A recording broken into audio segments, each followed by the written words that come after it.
What's the worst food to have on a first date? Spaghetti. Burritos. Birria tacos. What is happening? Man, I was very excited to do this podcast. That answer just went so many different directions. No, let's not get into that. Well, let's get into it. Not me literally eating burrito tacos and then posting Is that how me you say eating it? them on Birria? Instagram. Yeah, burrito Or is it tacos. You said Birria. birria. I don't know. Burrito?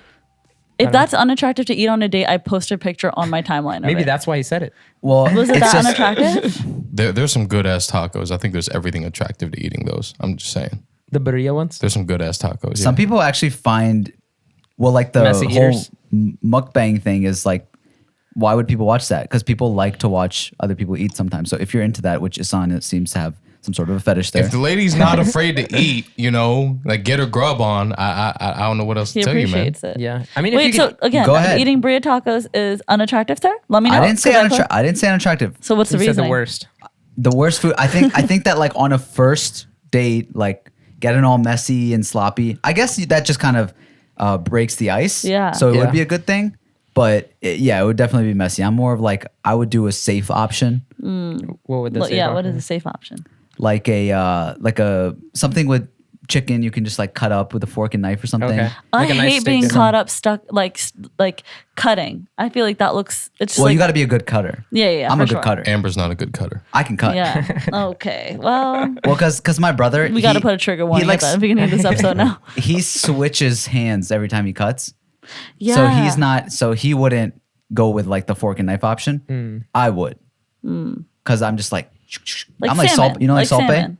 Okay, I'm not like Salt Bay, but I think I'd be thinking that I'm Salt Bay. So I'm just, You be thinking you're elite at everything. ma'am, do you need me to slice that for you? What do you think of people that like use a fork and knife on their pizza? I'm fine with that because in Pakistan we used to do that actually. Yeah, a lot of people. So, in Pakistan do I that. think it makes sense, honestly. Yeah. I don't know what savage thought about eating with their hands anyway. Well, I think no, actually we eat no, literally I like like that. roti, with their rice, hands. all Yeah, that but with our that's hands. because there's a purpose to it, right? Like you have to rip off the roti and then you have to do it, or you have to Not like, with rice. Like if you think about Oh, it, yeah. Yeah, but rice there's a on a swab to logical it. level, it doesn't make sense to eat rice like all because a spoon would get a lot of it. no, because but- our rice like sticks together when you mold it and stuff. yeah, but and I'm saying like an outsider would be like, bruh, use a spoon. Okay, Yeah. but there's So- a taste that comes from eating with your hand with desi, but No, pizza's but, so but amazing. pizza, Yeah, like no, but pizza when you hold it up like Oh, and yeah. it's cheesing It's down. fun. And then you extend it. Let me not get back on the cheese subject. Yeah, I you're think we had canceled enough for of the that. cheese. But yeah, okay, you guys said spaghetti and I said burritos. Why burritos? Burritos. Okay. Burritos can get messy in afterwards and during. So Would you eat a burrito with a fork? no, that's even messier. That's even wh- messier. I don't like that. That's Burrito with a whack. fork is even messier. So you're gonna pick up a massive burrito and just Just get a chomp into taco it? bowl. That's why I say it's bad. Just get a taco bowl. I but agree you don't, with your answer. You don't like that the burrito's gonna keep you in the bathroom. Yeah. For I a mean, minute. first of all, That's TMI, embarrassing. I'm pretty quick in the bathroom, like even with my number two. So, Right. So that's not an issue for me, but it might be an issue for other people. So it might be a worse. bad. Interesting. Okay. If a girl was in the bathroom for like A minute too 30, long. A 30 minute. minutes. Oh, 30 I'm gonna be minutes. scared she'd ditch me or something. Yeah, I'm that's- not like, or I'll call her like, hey, how's the number two going? Like, I think it's easier That's for cute. I think it's easier for girls sometimes because they can say that they were doing a bunch of other things. yeah, like makeup or Yeah. like I call my friend. Or Yeah, for guys it's just Culture. like, Yeah, I mean, you're not wrong. bro, they be Oh, yeah, I having had to they be da-da-da. having couches and stuff like yeah. in the They girls' could easily be bathrooms. like, oh yeah, like my girlfriend needed some issue or something. I would just call them. Or Yeah, I was on something. the phone. and she could have been just like blasting away on the Yeah. toilet. Just like exploding. a dude can't do that, right? A dude can't do that. Like, Yeah, he can. He could be like, oh, yeah, I had a phone call. Yeah, but she's gonna be like, I had a business meeting. They'd be like, yo, I had a business call. Sorry. Like, they'd probably flex something like that. she's gonna be like, she's gonna know this man was dropping. He was dropping. You said spaghetti? I did say spaghetti because you know what? When you're on a date, you just want to keep it light and airy. And like, what is a heavier food than just like a bowl of straight carbs? Like, you know what they always say when you go out to brunch with your girls, take the pictures before you eat food because there's two different outfits, right? One is that, you know, you wear the outfit because of how you look. You might wear a crop top, a little whatever, you know, a little high-waisted jean or whatever. But then after you eat, they want to take pictures and now you're bloated. You don't want that picture. You don't want that. And so now, if I'm out on a date, I want you to see me skinny. I want you to see me cute. And here I am scarfing down a bowl of pasta. First of all, you feel heavier, like weighted down. It's not like, if you're full with salad, you still feel light and airy. Like Amber, if you want to eat whatever you want, just wear looser clothes. Okay, nobody Yeah, asked for your pre-planned. input, and don't talk about how females should wear certain types of clothing when we want to It's wear. not a female's issue. It's literally Yeah, anybody. why are you mansplaining? If Yeah.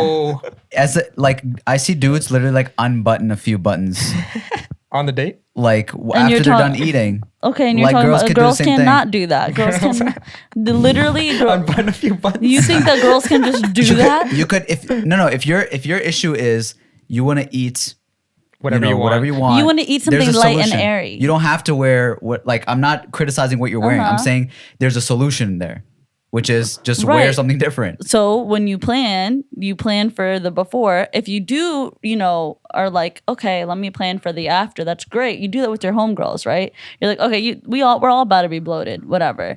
But then if you're going out on a date, you want to stay skinny. To avoid the spaghetti. Yeah, and then also you want to feel like not weighed down, and spaghetti is going to weigh you down. Like mentally, emotionally, physically, it's going to weigh you down. So much work. So just honestly, even though it's like, what's it called? Like you want to get a salad, whatever. Like the girls get like judged for that.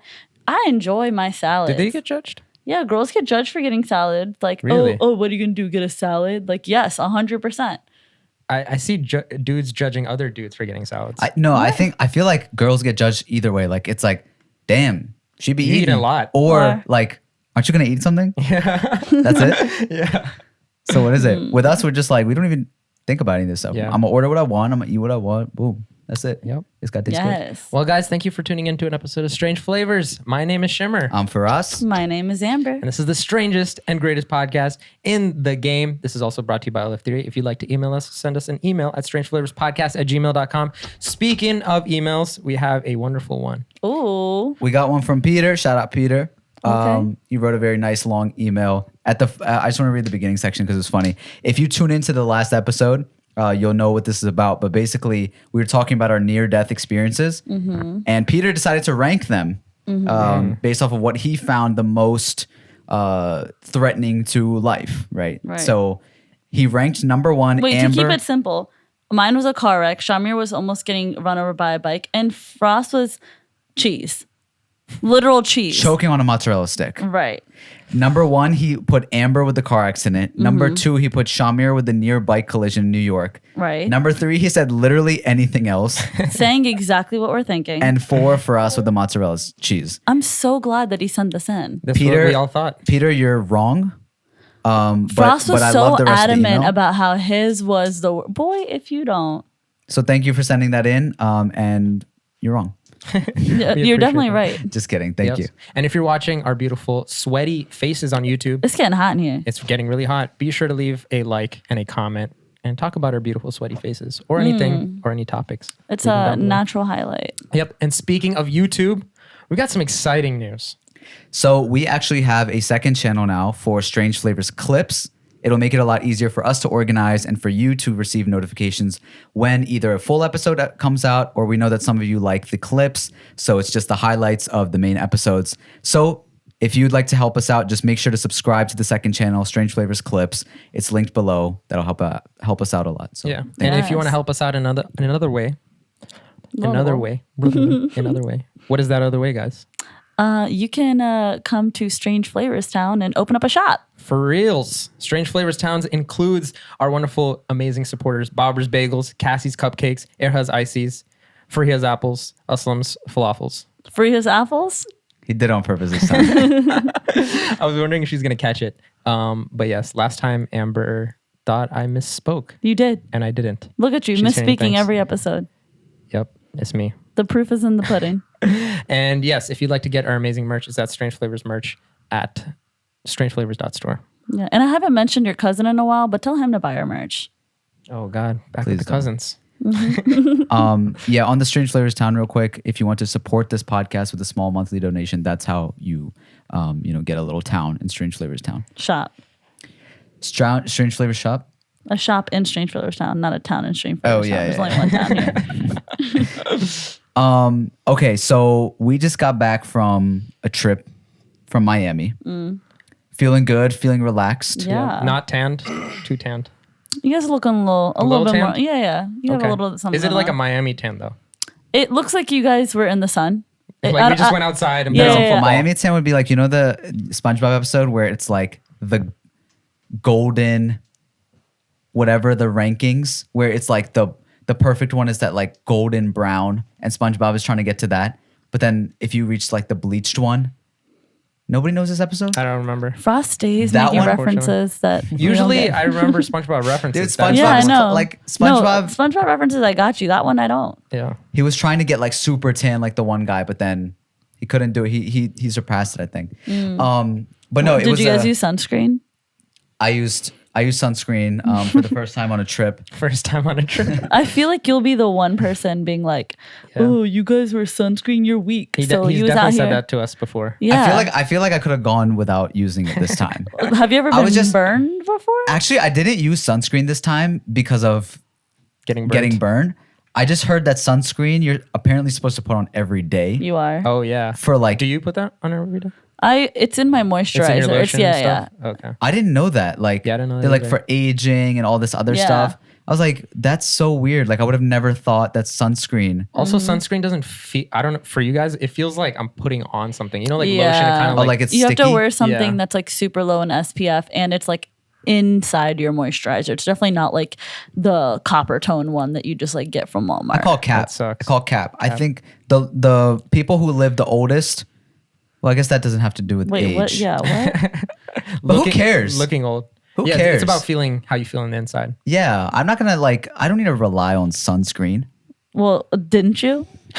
I was trying it out, okay, and I'm not doing it again. You won't catch me with no sunscreen on again, okay? But if that does happen, then you'll see him burned in his next Instagram post. Yep. A nice burn looks good actually. Or he might edit it like he edited his feet. Oh. I don't need to edit my feet. I didn't wear socks today Mm-hmm. because the people wanted more Frosty's feet. Like He has They a were- live filter on it right they now.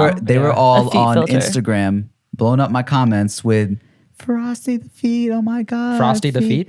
No, yeah, like the feet. Like oh my god, Onlyfans.com/Frosty the Only feet. onlyfeet.com. That This sounds is like not a time dope for name. you. Like Frosty the Feet. Yeah, but you guys, Amber specifically used to be like, "Yo, Frost, you don't have nice feet." I was like, Amber, Frost, did you edit a Don't- Thunderbolt inside your picture? Yeah, he's editing all the time. Oh, not okay. a- So if you edited the Thunderbolt, what leads me to believe that That you you didn't didn't edit the feet? If you feel like that was a you huge want to see part of the picture, Shamir has the original pictures. I'm sure that you had a filter We'll on there when you compare. took it too. We'll Yeah, we will after this compare. podcast. Please do. I'm always right. You're not.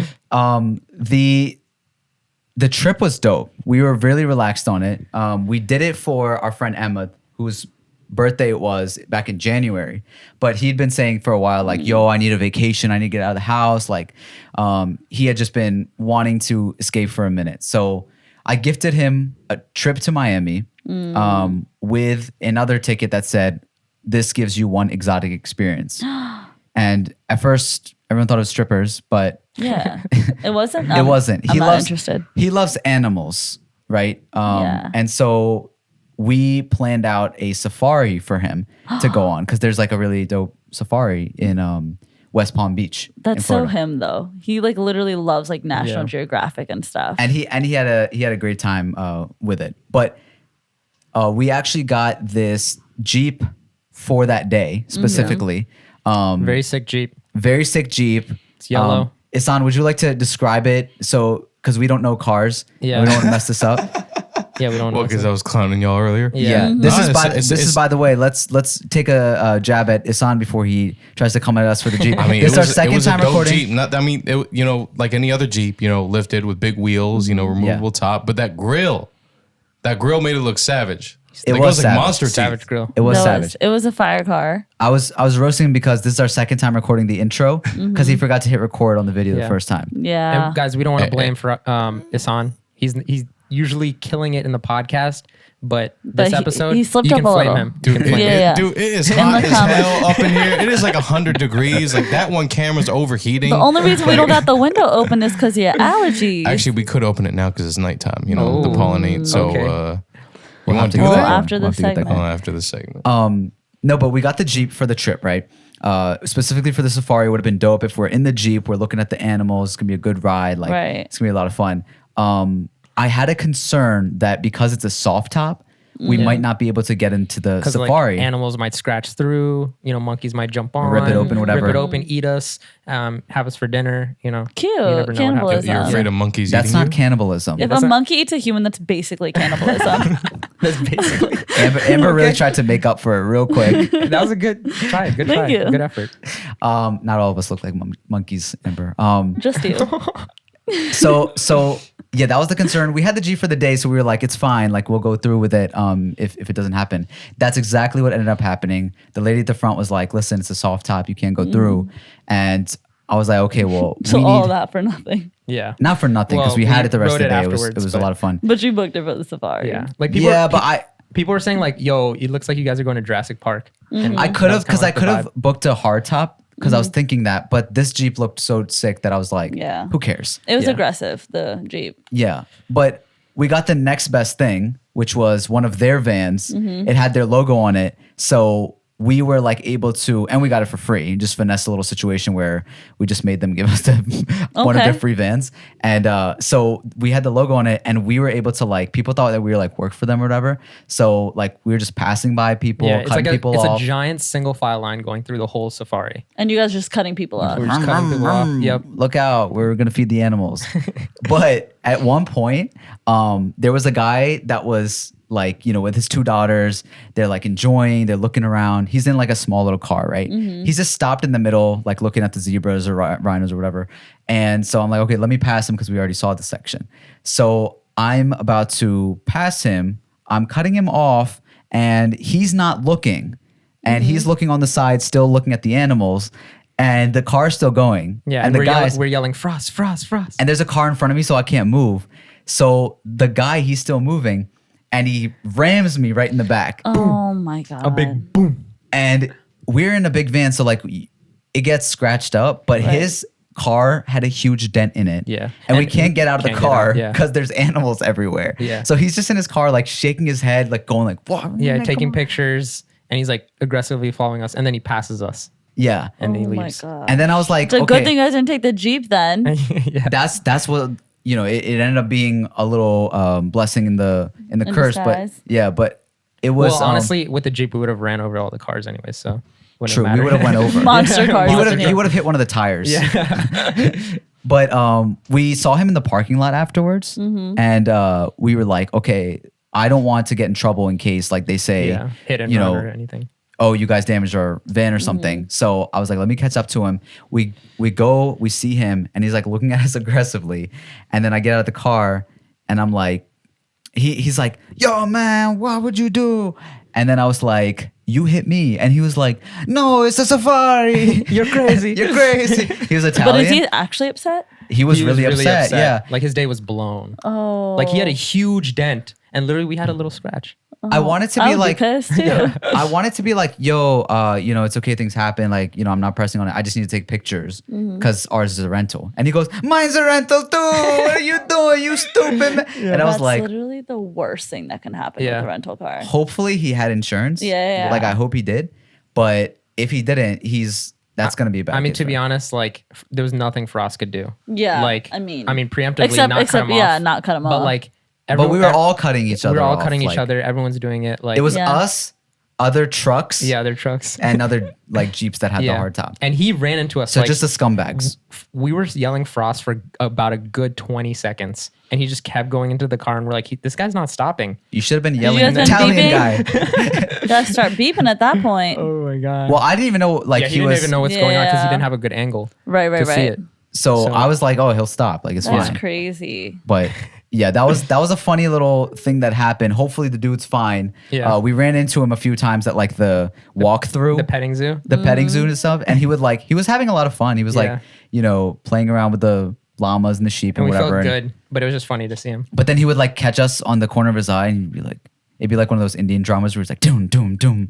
He's like, flashback. It's me again. It's me again. I cannot put the poison in you. Oh my in your god. pizza. And we were making jokes all the time. We were making Anytime it- yeah. we had pizza or something, like any food, he's like, "Oh, he probably poisoned this or something." Like, Because they're he's like- Italian. Yeah. But yeah, hopefully he's fine. We also went and did some yoga, which was dope. Okay, don't come for my brand. we probably killed it more than you. Oh. I think we did. I think Show we up did. at No, the she studio. has like some condition where she can like bend in many But, various Hyper ways. but we were, flexibility, yeah. but we were Hyper bending flexibility. in crazy ways. I've Yeah, never bent that so- way before. Yeah. Who knows? We went so we woke up at 6 a.m. Okay. Right? And we go to the beach. It's like usually this is South Beach, so it's completely packed. Mm-hmm. At this time, there's like no one there. It's just us. It's windy. It's like a Ooh, nice nice breeze. And then our instructor walks towards us, and he's this like Greek god who Yeah. just like he looks like Hercules. Like he could be the actor for Just a Hercules. fine zaddy all around. Yeah, like he He had wa- a chiseled nose. Like he had that little, like you know that angle on the top, Mm-hmm. and then it just looked like he was a Greek. like Larry the Lobster as a person. That's his not nose attractive. wasn't that chiseled. No, but like how yeah, he's yeah. like buff and Yeah. he was like SpongeBob, what's good? Yeah, yeah. And then SpongeBob was like, hey Larry, Okay. I love you. I thought you were talking about the nose. I was You're like, my robot. No, but yeah, he walks up and he's just like, I'm gonna teach you guys yoga. no, he looks like handsome Squidward. yeah, handsome Squidward. Yeah. Or like David Hasselhoff Yes. from the SpongeBob movie. All SpongeBob references. All SpongeBob references today. You know when David Hasselhoff like unlocks his unlocks pecs his chest, yeah. and then squeezes SpongeBob in there? That was such a wild scene. Why did that happen? Dude, we were like I saw that in theaters. Did you see that? yeah, we were like 9 or something, and we're Dang. like, what's going on? It was so funny. But yeah, the handsome Squidward, David Hasselhoff person walks up and he's like, okay, follow me, follow my directions. He's like so beautiful and like hot and Yeah. like, yes, daddy. And teach us anything. And no, it was so amazing. Like we're looking at the waves. And yoga was super fun. Shamir was actually like mad flexible. I didn't even know. Oh. I haven't done any flexibility exams, This tests, man- whatever. I haven't bent in a while. I've This been a man is while. like a folding table. His legs were on his butt and he bent all the way back. You know what I'm talking about? Oh yeah. I don't know what that position is called, but Yeah, he had his feet on his butt, but he was flat. Laying Yeah. on and his back. head on his feet. No, it was on my feet. Well, like you're It was you're all down. the, you're, Yeah, you're yeah. just like smushed Yeah, in yeah. half. Yeah, trust me, it's on if you saw it. Yeah, but your description didn't make a lot of sense. But I It get what you're didn't make saying. any sense. I saw you did a bridge pose. You know that's not actually very yoga? easy. A bridge pose. It's where you have it your hands back and then you have your back arched up and your feet Well, down. yes. Yeah, Yes, I that's can do actually that. I yeah, can't do that's that at all. not I that's can't, not an yeah. easy thing to do. And a lot of people who are I into agree. yoga can't do it either. Really? Yeah. He was calling me out a few times like, "That's good. I like Yeah. that," and I was like, "Yes, Oh my gosh. I agree." It's so funny seeing some like our other friend. He was like he doesn't know how to use his body that much, and so he was struggling. But it was really funny to see like how he was doing the yoga. Can I just say Harsh. that's such a Yeah. vibe? Like that's such a yogi dream to be like doing yoga on the beach like at sunrise. He gave us a shout out like on the experience. He commented back and he was like, I'm really proud of you guys for Showing attempting it. He was like showing up on time. Because he said he even said when we're there, he's like most people just like get drunk the night before and don't even arrive. Don't show up. Yeah. Yeah. So you guys paid for this, right? Yeah. So the next trip that we take, you all have to pay for it. Just show up and I'll teach the yoga class. Amber. You guys Whoa, don't let me come teach you on. yoga. You won't do what You he taught us yoga before. what he did. No, you guys literally, as soon as I started doing, you started laughing and like touching each other's butts. That's how it's gonna happen the next time. But Amber, this was different. This Yeah, was You then, never yeah. let me teach yoga. You don't look like handsome Squidward. I'll show up that day looking handsome. No, we don't want that. Yeah. We want Daniel again. Yeah, if I go, Daniel. I'm gonna hit up my boy Daniel. Bye. If you don't look like a Greek god, we don't want you. Okay, just give me a few months. But that was really fun. And then the last thing about this trip, right? Everyone always tells us to fly or not to fly Spirit Airlines. Right. I always hear so much crap about it. They're like, Yeah. don't fly. all It's the the worst memes. airline. So you blah, blah, basically blah. have to flap your arms out the window to Yeah, keep like it you have to do afloat. everything yourself. Yeah. Okay, no, because one, we don't mind. We've never had a bad experience. And then two, Spirit keeps like all of their planes. They actually have like some of the newest planes, and they've never had a crash before. Yeah. That's never had because there's crash. a lot of blessings surrounding that plane, but okay. That's why it's called Spirit Airlines. Right. Yeah. So we were on this plane, and for the first time, we were just like, we thought we were in a movie or something. First, this dude's like luggage compartment, it starts raining. Pouring out water. Okay. On him. On him. So Like it started leaking? It's leaking. There was there was somebody else's bag with a leaking water bottle. And then the guy's like, what's going on? It's like, water's coming down He's on like him. pissed, trying to clean it. And then Somebody's COVID water all over him. COVID water. And one of the like hostess, she comes over and she's like bringing a bunch of napkins. The dude's going ham in the freaking thing, just cleaning it, trying to dry it up. And then the hostess is asking like, whose bag is this? Whose bag is this? And then She's like, I'm gonna throw it out if somebody doesn't come claim it. Which like, why would you throw out a bag? That makes no sense. Yeah, but I mean, I would be so embarrassed if I was that person. So the lady finally claimed it. She was like hiding her face. And she was like, she better not throw my bag away. Coming through the aisles. She eventually got it. And the thing was still leaking. High key, you're not even allowed to take bottles past well, TSA. she bought it probably after. Yeah, probably Yeah. after. And we are taking off and it starts leaking again. So the dude can't do anything because you have to be buckled in. He's just getting rained on. And they're yelling like, get buckled in, even though he's trying to clean it. So there's just so much happening right now. There was a lot my happening during God. takeoff, right? And then right after, someone's like, "Is there a doctor on the plane?" Stop. And we're like, "What? Why?" And then 2 doctors go up, and like everyone's staring, like seeing what's going on. And some like family in the back had some emergency, and that's being taken care of. Yeah. And the guy who's sitting next to our friend Usman, he's literally like, "They need to turn this plane around. Like it's." Something's bad. Right. You know how Yeah. you have like a feeling where it's just like Vibe in the is off. And this is how it happens in the movies too. It where feels it's like a little movie. signals. Have you ever seen Airplane? Oh, now you guys have, but like, oh, we need a doctor. That's such a movie scene. Yeah, it was like a movie, like snakes on a plane or something. Yeah. And so we're in the air, and then all of this is going on, and then out of nowhere, a cat starts running down the aisle out of nowhere, and I'm so like unfazed at this point Yeah, because so of much everything stuff else happened. happening that I look over and then I look straight, and then in my head I'm just like, was that a cat? And then I hear on the intercom, The cat ran by you? Yeah, there's a cat running around the airplane. Everyone's yelling cat, cat, and they're all looking around. There's a cat? So I think it was I'm maybe like dead. someone's therapy pet or whatever. Like Yeah. a registered one or something. Yeah, I don't know, but maybe like Which it feels like the cat needs therapy. So Right, probably I mean, after the that. cat was like, I gotta get off this plane. There's Oh too my much going God. on. And then the lady yells on the intercom, like, whoever cat this is, come and get it. Yeah. And we're like, what is going on? Everyone's just like, oh, this plane is cursed. And all during this time, there's terrible turbulence.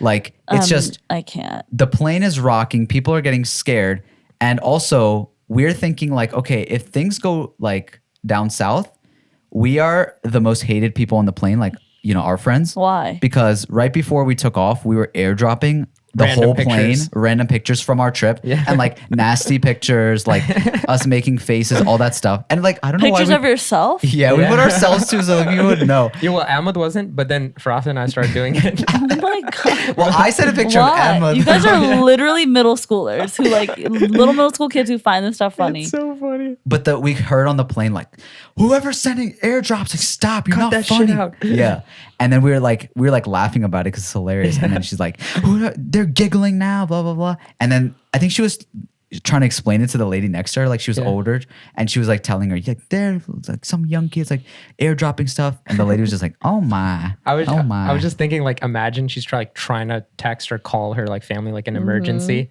and then we're just airdropping and interrupting it. And you see Ahmed. Bro, you could turn your airdrop off. Like it's Yeah. fun. Also, when I Yeah, but receive older people airdrops, literally know nothing about airdrops. So if Yeah, it's it's on, true. it's on forever. Yeah. If it's off forever. And, like I imagine if this was happening to my dad or something, he's just getting airdrops. He's like, what is this? Why my phone is sending me these pictures? Who's sending this? FBI. Calm down. But it was like whenever I get airdrops, like it's funny to me. Because I know what people are Yeah. doing. So also I'm like, let me see what this is. Might want to. That's too much. This is the same energy as like the 12-year-old boys at the back of the classroom playing the penis game. Like that's the same energy. That was us. That's us. But also, we forgot to mention, on our way to Miami, there was a bomb threat. Yeah. And there, Stop. yeah. It was at the airport that we were supposed to land at. Yeah. At Fort Lauderdale, and they had us held up like for a few hours because they were like, we can't land any planes there because there was a mysterious package received, and so all because of this one package, whoever was doing A this. mysterious package equals bomb threat. Well, there was some Can you imagine Suspicion. a mysterious airdrop? And it holds up. It holds up every plane. No, but that's so wild, bro. Like hours, and the package came in at like 4 a.m. or something. Yeah, our And- flight was at 7 a.m. So it had Wow. already been like relieved and all of that, but because of all that, it was so backed up. Yeah, So it was really annoying. But other than that, trip was beautiful. It was a good time. great time. Yeah. Miami is crazy. People there are wild. You feel like silly wearing a mask, basically. Oh yeah, Because everyone is like, we were just we did a bunch of like excursions and like different things because we wanted like different experiences and whatever. So we weren't gonna be in like South Beach partying or anything like that. But the first day we were like, let's go to the beach, like enjoy the water and all of that and eat by there. It was so packed, and you're like, no one was wearing a mask. But it's No, but- outside. no, but like if you're that close to everybody and all Yeah. the restaurants, everything, There's It's like- clubs, it's like hella restaurants. yeah, people hella are all in the packed. club. Like it Like- was. Ooh, No y'all one's should have wearing hit the a club. No, thank you. No. I mean, on a normal basis, I Yeah. don't. And on this, Yeah, we were scared. We were like, dude, this is scary. And most of our friends were vaxxed. I wasn't vaxxed. So they're like, yo, Shamir, you're screwed. Right. And I was like, bro, you guys need to make a shield around me. I can't. it was good times though. I think a lot of people are moving to Florida, and honestly, like I would love to live there. That's a vibe. It wasn't like humid while we were there. Yeah. Well, I think like the vibe of the people, they just like don't care. They're just like Yeah. having fun. They're like chilling, whatever. It's also like normally you hear It's like, cheap, people warm, retired. so it's like not Hawaii, Yeah. because Hawaii is really expensive to live in. But then it's like Florida, which yeah, is but like, but in Hawaii also you're away from like everything. yeah, that's true. You're only Hawaii, which I guess is fine too. But, But the vibe, immaculate. sure, So Florida's like the cheap Hawaii. it's a good one though. Yeah, for sure. Yeah. Good times. Okay, let's move on to our guest. This is going to be a really great episode, and we're really thankful he came for this one.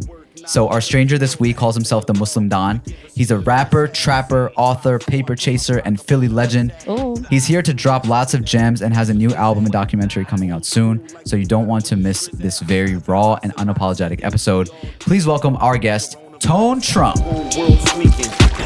What do we address you by? How do you like to be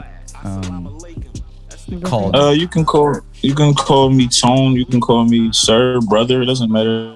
I'm not picky. Whatever I like you brother. feel comfortable calling. Awesome.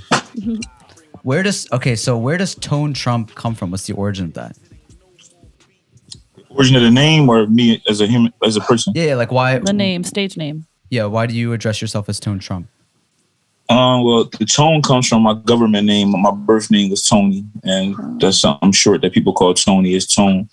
The Trump comes from, I'm from Philadelphia, which is about an hour away from a town called Atlantic City, which is a shore town where it's a lot of, when I was a kid, it was a lot of gambling. It's like basically like an East Coast Las Vegas, for lack of a better term. And I used to hang with some older guys in the streets, and I would go out with them while they would gamble. I would drive for them and do different things.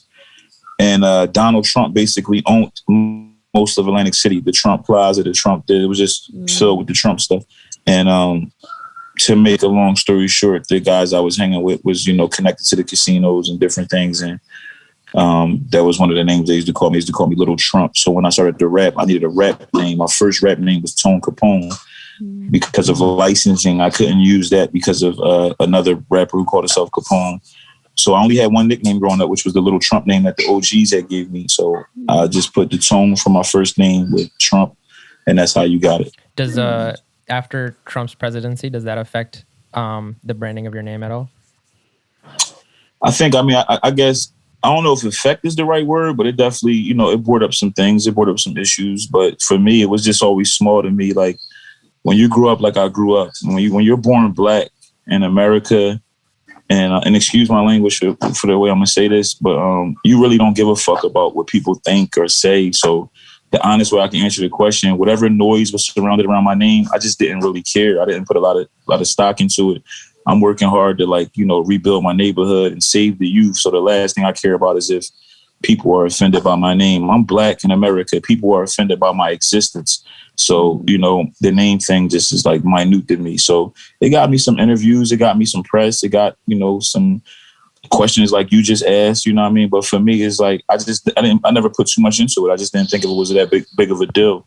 I knew I wasn't honoring the president. I was on national TV dissing the same president. So I never looked at it like I'm representing, the president. I just look at it like it was a name. It's like, and if y'all know anybody from the hood, it's some of the craziest nicknames in the hood. People got the craziest nicknames. So, it's almost like an unspoken language. Like we have a language, just like I'm sure you guys could probably have a conversation in that living room that I wouldn't, and y'all would laugh. And some things I may not find funny because I don't understand the language. In my community, in my neighborhood, nobody ever looked at my name like, yo, he's honoring Donald Trump. That never was the thought. So I never had to really deal with no backlash or nothing from the streets. I took it as like tone Trump. Like you're like, policing, like policing somebody's name. I don't know. I actually took it as like possibly like being like, I have like, when you're like having a tone of voice, like tone Trump.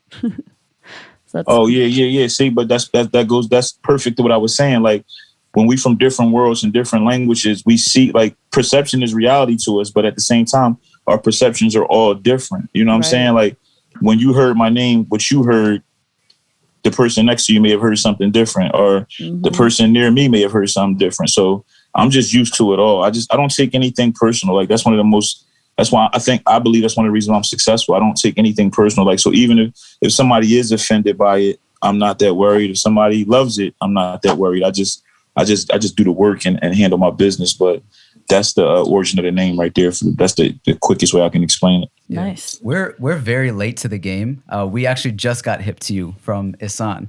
But after, doing some research, watching all your stuff and seeing as much as we could gather, it's really fascinating, your kind of journey. But one of the things that really stand out is how you are extremely unapologetically Muslim, which is different than what we see out there a lot. People usually, wordplay it in different things, or, they have don't some make sort it of strong symbolism. part of their identity. Yeah, but you're really out there with it. So what is your journey with Islam, and why do you project it, so openly the way you do? That's a good question. How do I project? I think the better question would be almost to the people that don't project it. Like, why don't they project it? But the best way I can answer it is, like it's kind of like the last question, like the world. I'm from a different world than you guys. So like in my world, like when you're proud of something, you stunt. You know what I mean? If you guys ever heard the term, like when you hear rappers say something like I'm stunting or shining or something like that, like rappers, we stunt with our jewelry, we stunt with our cars. Rappers stunt with their women. So all these things you stunt and you proud of and you brag about, but people are so bashful about their love for their Lord. And to me, like, all my success comes from Allah. So if I'm going to talk about, my car and my nice house or any of that stuff, how do I talk about that without talking about the source on how I got it?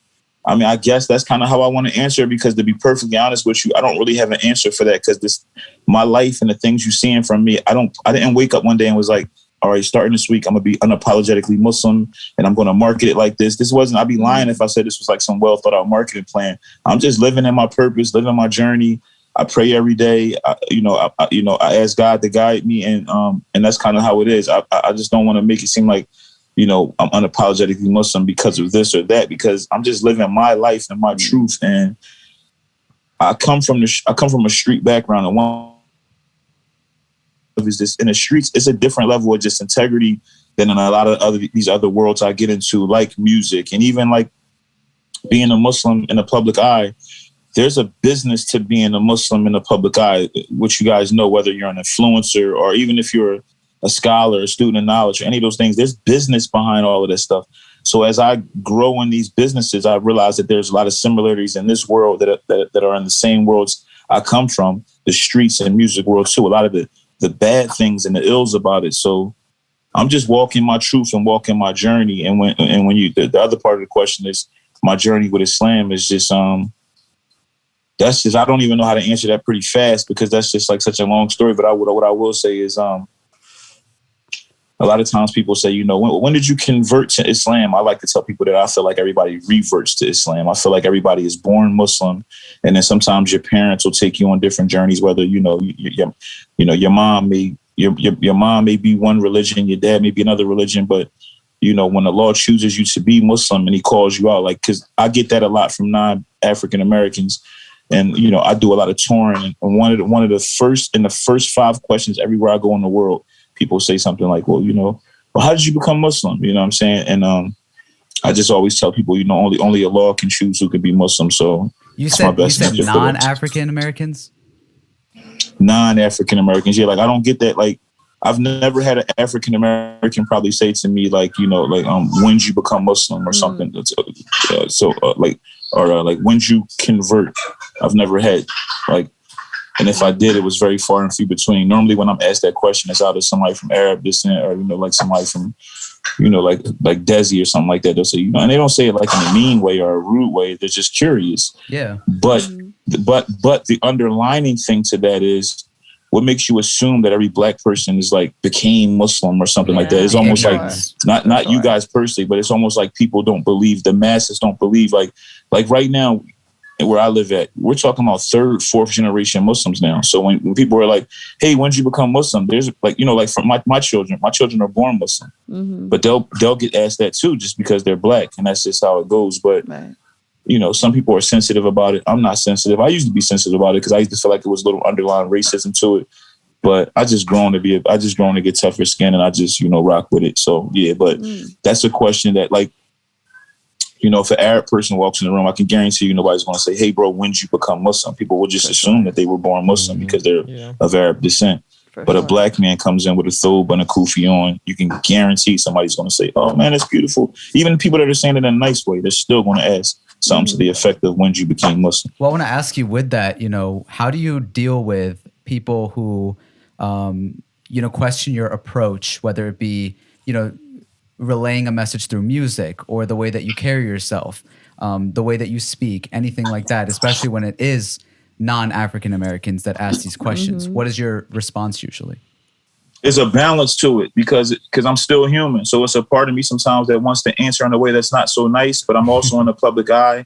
This Tone Trump brand, this Muslim D.O.N brand isn't just about me anymore. So I have to be careful. So I can't let somebody take me 10 steps back when I'm trying to go 100 steps forward. So to answer that honestly, sometimes I don't feel good about it, but at the same time, I've built myself to be able to handle it where even if I'm upset, you got like, if it was you guys wouldn't have known, you know what I mean? I'll be able to do the interview with class and hang up and, and then my private conversation, I'll be like, yo, it's crazy. They asked me whatever. But I just pray, bro. I believe in Allah. I believe in prayer. I believe in having patience. I believe in understanding others' ignorance has nothing to do with me. So it's like, I don't take any of it personal. So, and then a bigger thing is when you say, about how do I deal with it, the people that question, the music or the message or the way I talk or the way I dress, nothing I do is for them anyway. The audience I'm reaching, they don't ask me that. The people I write music for, they don't ask that. They don't think that. Who is your audience? With all due respect, I'm not like, I have a target audience. So when I get support from people outside of that, alhamdulillah. But that's not what I'm looking for. The people that are like, hey, brother, do you think it's okay to do that? I don't make music for them. I don't make merch for them. It's not for them. Like, and if you guys, not you guys, when I say you guys, please don't ever think I'm talking about y'all. It's just a phrase. What people have to realize is that if you really know your religion, a lot of people don't know their religion. That's another thing. So a lot of this stuff comes from ignorance. A lot of people, especially Muslims, a lot of Muslims do a lot of things that are very cultural. So for instance, people will say, you can't do this and you can't do that, but they can't tell you why, or they can't show you why. Like as a Muslim, you're obligated to show proof, even when correcting somebody or reminding somebody. So somebody can say, brother, you shouldn't, whatever. And then I say, show me that in the Quran. Show me where it says that I shouldn't do that. A lot of them can't show you that because they're just talking something they heard or somehow they was raised. Right. And that's not Islam. That's just your culture. That's the way you were brought up. So for me, I don't take any of it personal. I understand people are ignorant. And as long as you don't cross the line too much, I kind of just, I don't even like people to even know they upset me. So I just keep it pushing. I don't sweat it. True. You mentioned Muslim D.O.N. You've got this thing attached to your brand. I see Hassan has the shirt and the hat on that says Muslim D.O.N. What does the best he ever looked, by the way. Let's go. What does about the hat and the shirt right now? What does being a Muslim D.O.N. mean to you? It means everything to me. First of all, the D.O.N. is an acronym. See, this is the thing about prejudiceness and racism, right? Let's just be perfectly honest. If this brother right here who's doing your sound, if he started that same brand, Muslim D.O.N, it's going to get looked at one way. But when a black Muslim with tattoos starts the same brand with the same name, it's looked at a whole different way.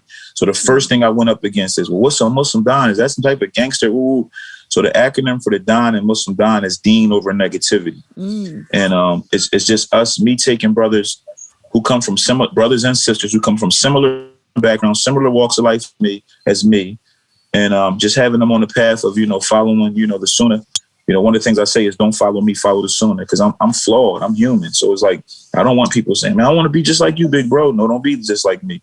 Because, as a Muslim, I conceal my sins. Just because you don't see me doing something on my Instagram, don't mean I don't do it. It just means I've grown a little bit in my faith and my iman where I don't put it on Instagram no more. MashaAllah. But being a Muslim Don means everything to me. It's not just my brand. It's a lifestyle. It's a way of life. And everything in that is inspired by the Sunnah. It's inspired by the Prophet, peace and blessings be upon him. It's inspired by other Muslims who've come before me who I relate to. Yeah. It's like when you said the other questions, well, how do you feel about this? How do you feel about that? Like, my feelings would be hurt if Muhammad Ali didn't like what I was doing. Not if just Safir, who's studying to be an engineer, who's never been outside, never been to the hood, doesn't know what I'm talking about. Get it together. One of y'all named Safir? No, close though. Shamir. That's mine. My fault, Shamir. I'm sorry, bro. That's all good. No, it's interesting because you tie your branding using things that would be still culturally relevant with things that mean something to you with Islamic significance. So you have this book called Big Halal Stepper. What is the meaning behind that, and what is that book about? Big Halal Steppers, thanks for bringing that up. It's my first book that I co-published and co-wrote with an aspiring scholar. I brought him on to basically give a Quranic explanation for the thing that I was just doing to implement in my life, where I'm not a scholar. I'm not an imam. I never claimed to be. I'm a Muslim Don, not a Muslim student of knowledge. So basically, I got him to come in to give me the exact Quranic explanation for things from the Quran that I was already doing in my life anyway. So for instance, let's just say like you got somebody that tomorrow they become, somebody takes Shahada today. Now they've reverted back to Islam. And then the next day they go and they go shopping and they say, the first thing I can't eat no pork no more. I'm a Muslim now. Alhamdulillah. Most of them don't even know why they can't eat pork though. You know what I mean? They just, I know Muslims don't eat pork. You know what I'm saying? Or, somebody, you'd be surprised. People say, well, what, as a Muslim, can I eat red meat? Some people don't know. So with the 7 steps in there, in this particular book, the first book, I put 7 steps, and I brought up food because one of the things I talk about was changing my diet, because for me, changing my diet helped change my life. So I want to, as a Muslim, the Prophet, peace and blessings be upon him, said, one does not truly believe until you want for your brother what you want for yourself. So for me, when I see that me changing my diet makes me a better person, a better artist, a better Muslim, a better father, better in every type of way you could think of, the first thing I think of is, man, I got to get my brothers on this vibe. I'm on this diet and, juicing and, getting rid of sodas and different things. So it's the same thing with our faith. Like, the different things that you see me doing, when you see, like when you say I incorporate this and incorporate, a lot of that stuff is just, bro, literally by accident, because I'm not saying like, yo, how can I incorporate this? It's just what you know. It's what you grew up on, right? Say this again. It's just what you know. Like you're saying, it's what you grew up on. Yeah, like it's like Allah. That's the beauty of Allah subhanahu wa ta'ala. Like I'm making a beautiful living and I'm traveling the world, genuinely just being me. I'm not sitting in no boardrooms like today we're gonna post about Fajr so people can pray in the morning. No, I'm just like, yo, man, like I have influence now. One of my imams said to me, and it gave me chills when he said this to me. He said, imagine if Allah asked you, what did you use your platform for? On the day of judgment, imagine. And at that time, my posts were a lot different. Now, what you guys said, y'all new to following me. So before y'all follow me, probably, or maybe even years before that, I posted a lot differently.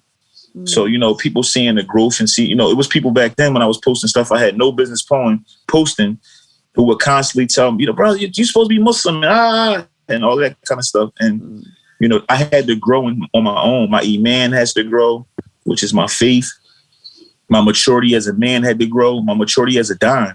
So the person I am today is better than the person I was yesterday, let alone the person I was a couple of years ago.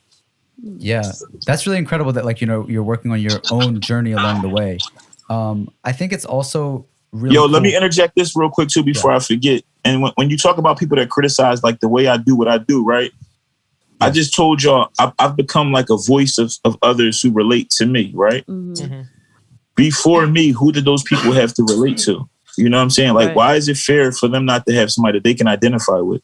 So when little brothers, you know, like a couple months ago, NBA world champion Steven Jackson decided he wanted to revert to Islam. And he reached out to me to take Shahada. He reached out to me because it's an old saying that real recognize real, which is just talking about familiarity. Right. So somebody like Steven Jackson probably doesn't identify with, let's just say Mufti Rafiq, who's a great Mufti who I love, but you know, scholar from Medina and all of this. And he doesn't identify with him though. You know what I'm saying? And he says to himself, man, you know, when I was going through this, one thing I remember is the brother Tone Trump still was praying and then a brother relates to me is like, you know, the prophet also says, speak the language of the people. Right. So my congregation, that's why I said, I know who my movement is for. I put up a post today talking about, I said, yo, man, I talked about the nice weather and how with nice weather in the ghetto begets violence and also police brutality because cops are acting like assholes because the streets are filled with people. And then assholes are acting like assholes just because they're back outside because they've been cooped up in the winter the whole winter. So it was like, I put that post up today. And one of the things I put in it, I said, if you can't understand this tweet, consider yourself blessed. And I meant that because a lot of times when you live in a place that's filled with gun violence, you start to think that's your norm until you travel. Allah blessed me to be able to travel. So as I travel and I realized, oh, it's not normal to live like this. It's not normal to just, it was like, oh, excuse me. It was like an omen it was like, oh, wow, like Allah wanted me to see this. And I got to see it. Yeah, it's really nice that you know, are into just spreading knowledge in general. I think one of the cool things we learned was that you actually have a few restaurants. Why was that important for you to, you know, aside from your music, get involved with as a businessman? Well, the first thing is you speak to any billionaire, any millionaire, and they none of them have one stream revenue. So it was like the first thing obviously was the attractiveness of getting more checks, more money, more opportunities. And that's really the only thing. You know, I wanted more money, man. You know what I'm saying? The more I was trying to think of something real educational to say, but I think I'm gonna just keep it real in that way. I just wanted the paper, you know, I wanted the money, I want all the money. I'm addicted to hustling. So for me, if I just dropped a new sock yesterday, right? So obviously the first thing is the sock is doing great. So I didn't spend any time celebrating how great the sock did because I was already thinking about the next sock and the next drop. Would you consider yourself an artist or a business person first after all these ventures? I let anybody else pick that. As long as they acknowledge that I'm extremely, extremely, extremely good looking and I'm very intelligent, I don't care what they call. I don't get caught up in titles, man, because titles, like, you can call yourself anything and somebody else can call you anything. So for me, it's like, as long as when they call me, they show me respect and honor, we cool. Yeah. I don't trip. It's just like when y'all asked me in the beginning of the show, hey, what do you want us to call this by? It's like, I don't trip off that kind of stuff. Whatever you comfortable with, you know what I mean? I'm good. Love that. Okay, so with the business question, right? I saw in an interview you were saying that you used to look up to Jay-Z and Puff, and you no longer, you know, consider them as role models, but they're kind of doing the same business ventures and expanding on their, you know, capital, just like you're desiring to do. So why the disconnect? You probably misunderstood what I said. That's a lot of people took it like that. It wasn't about them. It was more about me. So for me, it was like the things I was looking up to those brothers about aren't things that I need to be looking up to anybody about because I was desiring, you know, money, fame and stuff like that, you know, and them brothers may have some great traits about them that I don't know. But the traits I was looking at just it's not healthy. It's not conducive with success because when you start to wander off and wonder about that kind of stuff, man, it's not a good thing, man. That's why you have to keep your mind and your heart with the oneness of Allah. Because once you wander for a little bit, and you start thinking about something negative, the devil feeds those desires and those urges. The next thing you know, it's like you start, I'm sure it's happened to all of you before. Even whether it's with your phone, you hit something on your phone just to look at something. And the next thing you know, you got 15 messages about that same product or something similar. So it's like just being smart, staying low, playing slow. So then, you know, when you are looking, I've you know, listened to some of your music and it sounds like you call out a lot of people that you might consider inauthentic. How do you, in a social media driven world, you know, navigate what you find authentic and what's, you know, fabricated? Well, one thing, most of these dudes is fake, bro. I hate to say it, but there's so much fake stuff, bro. Like this world, and like I came into the Muslim business world, right? with a clean heart, a clean slate, wanting to help everybody, thinking, okay, this is my Juma, this is the Ummah, all that stuff, right? I went through more headaches than I ever went through working with non-Muslims and just right, like it was just unreal. So it was like, when I think about it, it's just like, yo, I don't get caught up in that, man. I just try to stay focused. Like I just be so focused on me. That's why I was like, even when I answer these questions, I'm trying to come up with the best answers and the honest answers. But it's like, to me, it'd be hard sometimes because it's just almost like everything is the same answer. Like my tunnel vision doesn't allow me to get caught up in none of that stuff. So my thing with like Puffy and them guys like that, like for instance, me saying I look up to Puffy. Somebody can ask, well, why you look up to Puffy? Oh man, he's been successful for 30 years, man. He did this, he did that. It could be somebody in that room that Puffy did something so awful to that be like, man, you tripping. You don't know that guy like I know that guy. That guy's a piece of shit. He don't feed nobody. He don't this. But I'm big on the interactions with me. A lot of people would be scared to say these things openly, like criticizing these greats of hip hop per se. And you're, openly saying this. So there's no fear of like any sort of lack of opportunity in the future that could be useful to you when it comes to either your music career or anything else? You know why you just heard of me from the guy, the brother you said you just heard of me from him? Yes. The reason why you just heard of me from him is because I've been strategically blackballed. I've been shadow banned. So that's already been going on, bro. It's already been going on. Like I'm a black man that says free Palestine.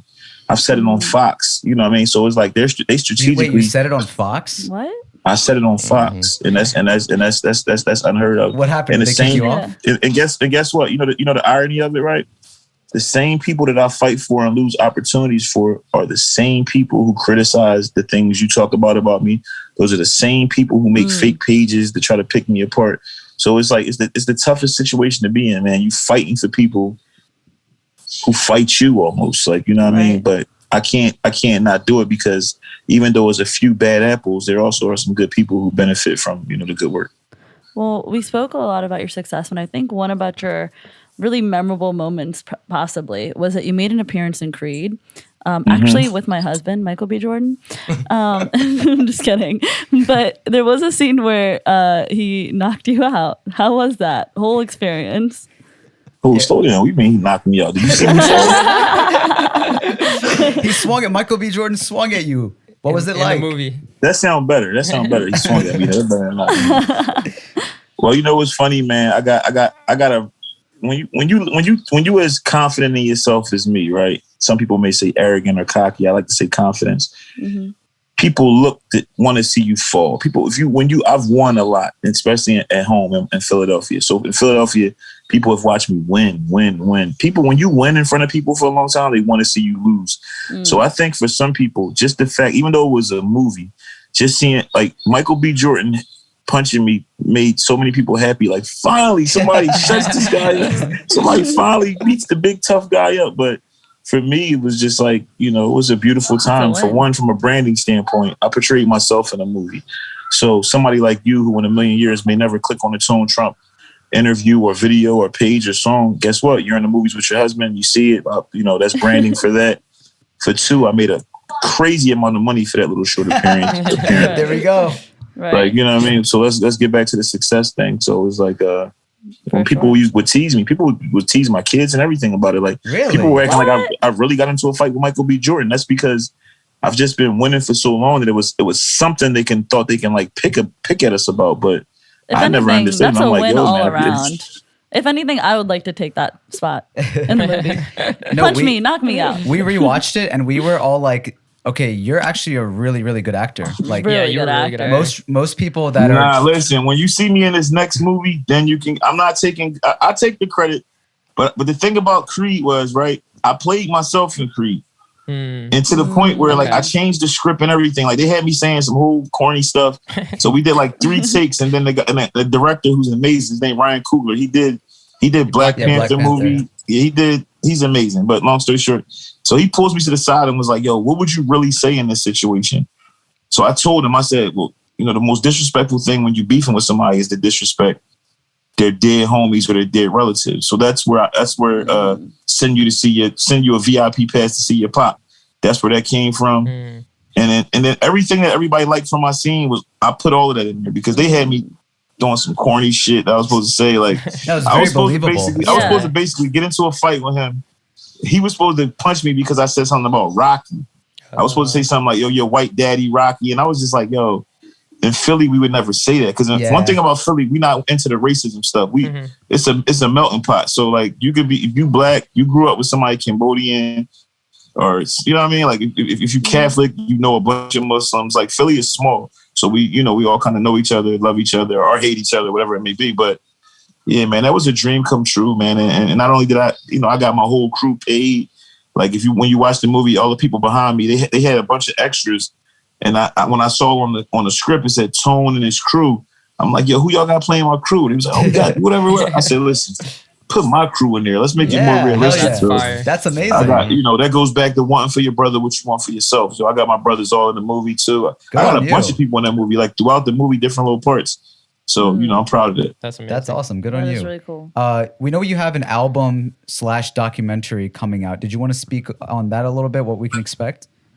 I'd rather come back for part 2 so I could talk about it better, because as I mentally and physically prepare for Ramadan, I can't promote it the way I want. That's why it's coming out in June. It was supposed to come out actually in April. And, my label wanted it to come out in April, but I forced the pushback because I can't promote properly during the month of Ramadan. So I'm going to fall back for Ramadan, and then June 1st, I'm dropping the album of the year, inshallah. Awesome. So you're not, you have a label, so you're not independent? Yes, I'm independent, but I have a partnership through with my management and my distribution through Rock Nation. But I own my own record label. I own my own company. So I'm not signed to anybody as an artist. But for instance, I go to Africa Monday. So when I go to Africa and I do press and all that stuff like that, the management takes care of that. So yeah, I'm still independent. I'm gonna be forever independent. As long as if you own more than they own, you're independent. Yeah, if you said you are going to Africa on Sunday, we know you're going with Muslims of the World. What are you? They going with me. Oh, what are you going to be doing there? We going. Don't get me to lying. I don't know 1,000% everything we going for, but we definitely will be going to do cataract surgeries. It's a mission that we've been doing for the past 2 years. It's been going great. We already did Wajir County, Kenya, and now we head to Ethiopia to spread the love and spread the the boycotts, inshallah, and just get to work. That's amazing. That was really cool for you. Any last things you want to put out there? Any advice for young musicians or just anybody who is aspiring business people? Sure, yeah. Creators.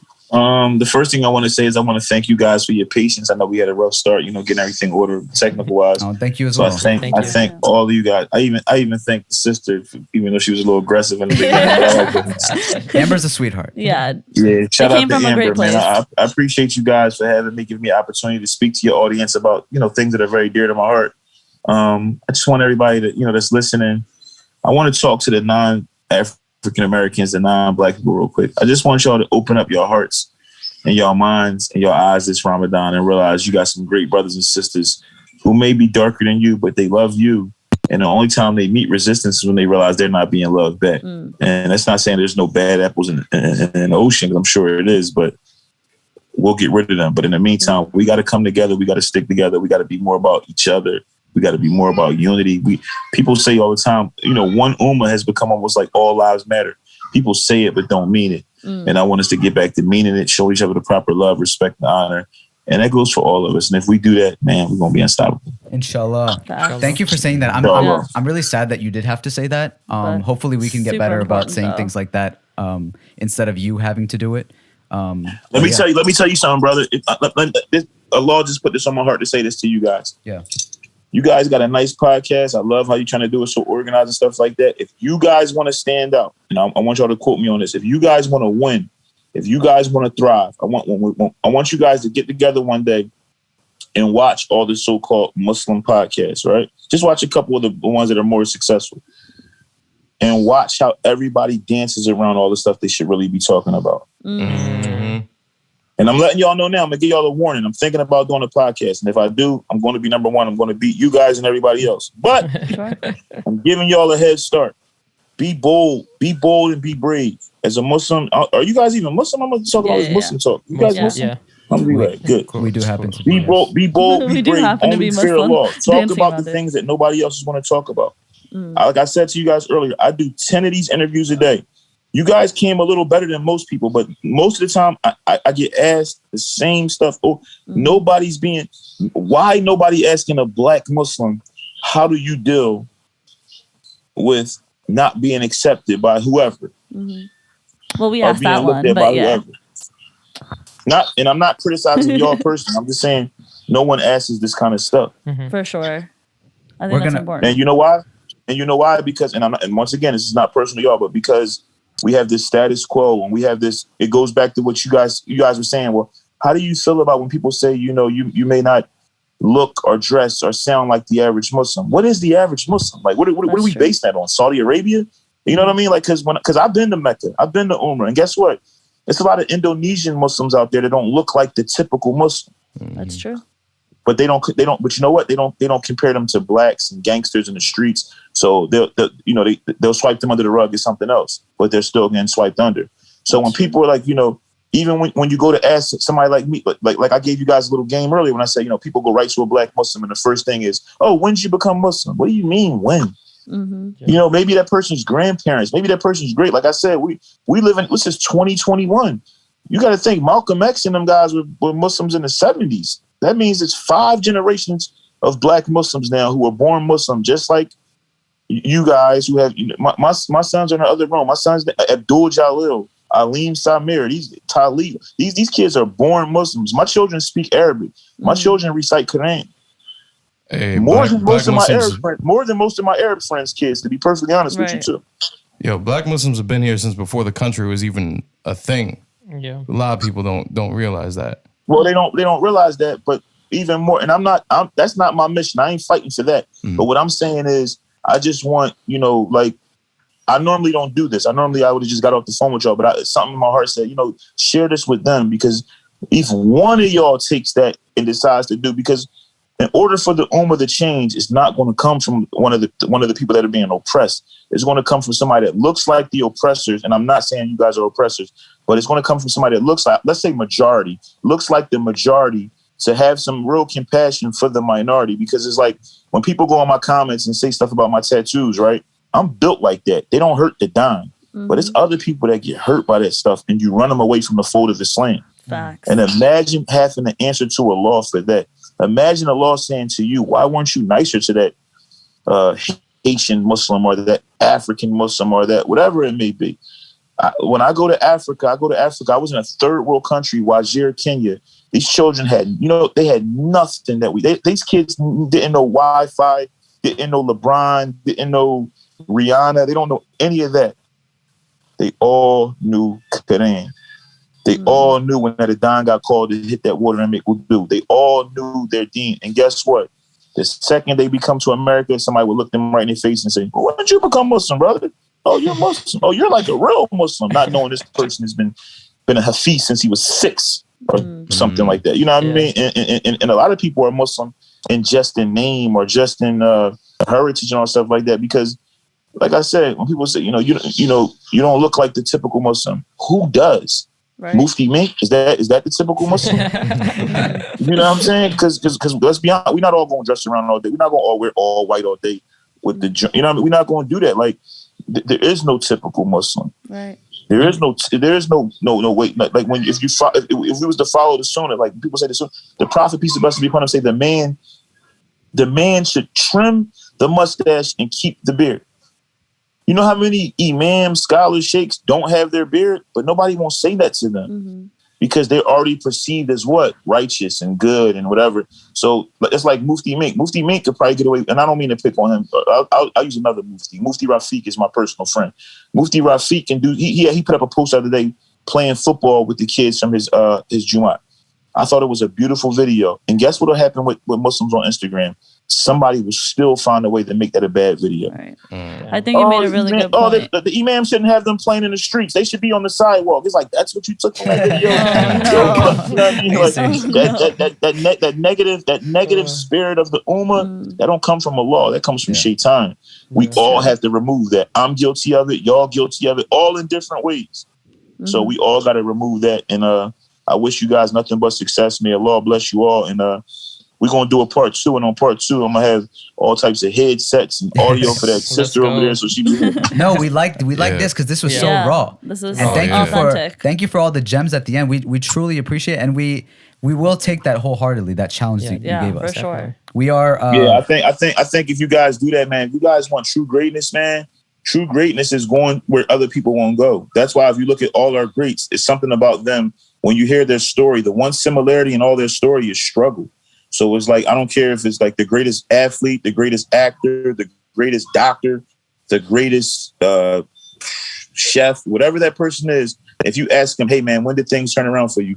Nobody's story is ever, hey, I was born rich, was rich my whole childhood. Everything went great. I was the coolest kid. I never had a problem. And now I'm a billionaire. No, with the most successful people in life and in the Ummah as well, they were tried and true. Like, that's why, believe me, bro, Allah tests those that he loved. Remember that. You know, so when I think about Black Muslims and Black people in general, and you think about all the things we go through in this dunya, I remind my people, man, Allah must truly love us to put us through all the things he's put us through. You know, people my age are still suffering from things from the slavery days and from the crack era and all these different things. And that's so unfair for a child to have to wear that. But I can go on for days about it, man. I thank y'all for having me. And the album June 1st, I'm going to come back. Hopefully, inshallah, I can come back after Ramadan because I'm shutting down everything for Ramadan as far as the music. And then, inshallah, we're going to get back to it if Allah permits us. And we're going to continue to take over, man. I wish you guys nothing but the best, inshallah. We'd love to have you back. Listen, this is Strange Flavors. We do have one last question for you, if you don't mind. Yes, sir. Shamir, you want to take that away? Yes. If you could describe yourself in any flavor, what would it be and why? Should have let the girl ask that one, bro. That was weird. But, no, Amber, ask it. If you could describe yourself as any flavor. This is what we do in the hood. I got to pause you first because that question was kind of suspect. So pause. Bro. If I was any flavor. They pinned me. It wasn't my fault.